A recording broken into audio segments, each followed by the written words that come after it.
अब होगा त्रिकोणमिति चैप्टर का तांडव। क्लास 10वां वाला विद्यार्थी आप लोग तैयार हो जाओ। देखिए बाबू, यह सब जो क्वेश्चन है 2 नंबर में अक्सर पूछा जाता है, यह सब क्वेश्चन आप लोग बनाते रहिएगा। देखिए क्या है, यदि 13 cos थीटा बराबर 5 तब sin theta plus cos theta बटा sin theta minus cos theta का मान निकालने के लिए बोल रहा है। ठीक है, यह सब क्वेश्चन जो है आपको बोर्ड एग्जाम में देखने के लिए मिल सकता है। ठीक ना, ये सब क्वेश्चन आप लोग बनाते रहिए। देखिए क्या है, सबसे पहले इसको हम लिखेंगे, क्या है 13 cos थीटा बराबर 5, तो लिखेंगे cos थीटा बराबर, देखिए इधर गुना में है cos थीटा, इसको हम उधर बराबर को उधर भेज देंगे तो भाग में हो जाएगा, यानी 5/13।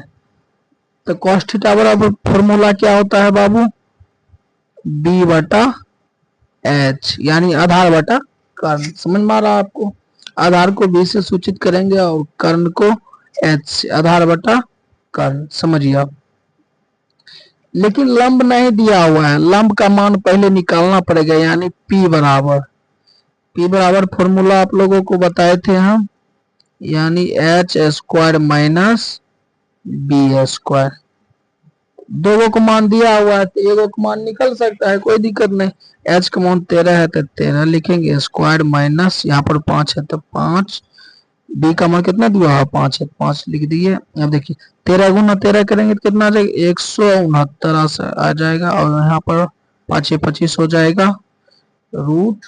अब समझिए 169 में से इतना घटेगा, 9 में से 5 घटेगा 4 बचेगा, 6 में से 2 घटेगा 4 बचेगा, 1 के 144 का वर्गमूल कितना निकल जाता है 12, यानी p बराबर कितना निकल गया 12। समझ में आया आपको, p बराबर यानी लंब बराबर कितना निकल गया 12। अब देखिए, अब इस सभी का मान इस पर हम रखेंगे, इसमें देखिए कैसे रखेंगे, पहले लिख लीजिए, sine theta plus cos theta बटा में sine theta minus cos theta. देखिए साइन थीटा बराबर क्या होता है, साइन थीटा का मान पहले ली, साइन थीटा बराबर p/h होता है, तो ऐसे करके पहले लिख लेना है आपको। कॉस थीटा बराबर क्या होता है b/h, नहीं तो आप लोग घबराया जाइएगा। साइन थीटा का मान क्या होता है p/h, माइनस है तो माइनस, कॉस थीटा b/h, ऐसे करके लिख लेना है, तब आप लोगों को कोई दिक्कत नहीं होगा। अब देखिए p का मान, अब इस पर मान बैठाना, p का मान कितना दिया हुआ है, p का मान 12 निकला है, इस पर आप बैठे, p का मान 12 हो जाएगा, यहाँ पर लिखते हैं 12 बटा में h का मान कितना हो जाएगा, h का मान 13 है तो 13 प्लस है तो प्लस, b का मान कितना है, b का मान 5 है तो 5, h का मान कितना दिया हुआ है 13 है तो 13, ऊपर वाले बैठा दिए ना, नीचे वाले भी बैठा देंगे। p का मान कितना हो जाएगा बाबू 12, h का मान कितना हो जाएगा 13, यहाँ माइनस है तो माइनस, नीचे में देखिए b का मान कितना दिया हुआ है 5, h का मान कितना दिया हुआ है 13, लिख दिए ना।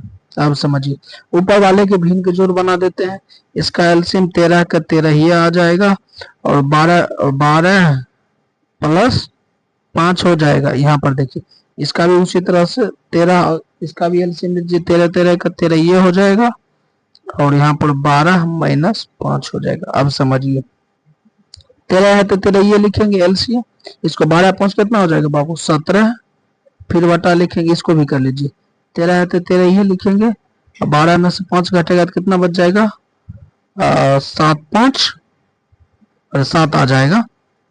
अब समझिए इसको हम ऐसे करके लिख लेंगे तब आपको समझ में आएगा। इसको पहले जैसे भाग में है ना तो 17/13 लिख लेंगे, ऊपर वाले जैसे वैसे लिख दे, इसको पलटा देंगे, भाग में इसको पलटा देंगे तो गुना हो जाएगा, यानी 13 को ऊपर कर देंगे, 13 को ऊपर कर दिए, 7 को नीचे ले, 13 से 13। समझ में आया आपको इतना दूर तक बाबू। अब देखिए क्या कितना बच गया 17/7, यही आप 7 से नहीं कर सकता है, यही आपका उत्तर हो जाता है। इसी तरह से इसको फटाफट हल करने के लिए सीखिए, ठीक है। Thank you.